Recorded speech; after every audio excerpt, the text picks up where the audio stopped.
All right, we're under the hood. It's an HKS-built 3S-GTE. It's a 2-liter 4-cylinder engine, and it makes about 700 horsepower off of something like 30 or 40 pounds of boost. It's a massively boosted engine, and it's really stressed. The cool thing about this engine and the cool thing about this car is why it's called GT300. It's because back when they were racing the Mark IV Supra in Super GT, back then it was called JGTC, those Supras did not use the 2JZ, they used this engine, the 3S, because it was lighter, more compact, and it gave a better weight distribution because the entire engine is behind the front axle. The radiator is laid flat for better aero, better cooling. The turbo is huge for a 4-cylinder.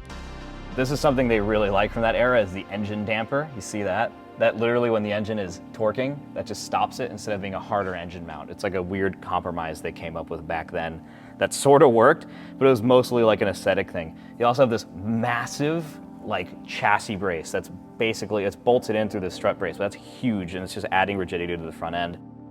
Look up here at the hood, all this custom carbon work, that's all hand done by Top Secret. And obviously it's the same as it was back in the 90s because this hood is in really rough shape and you're not gonna find another one. Think about it this way. Back then they were trailblazing these things. They were figuring this out step by step. They didn't have the tools we do now to be doing computer simulations and engineering. It's just so crazy and maximal, the amount of fabrication and just magic that went into these cars.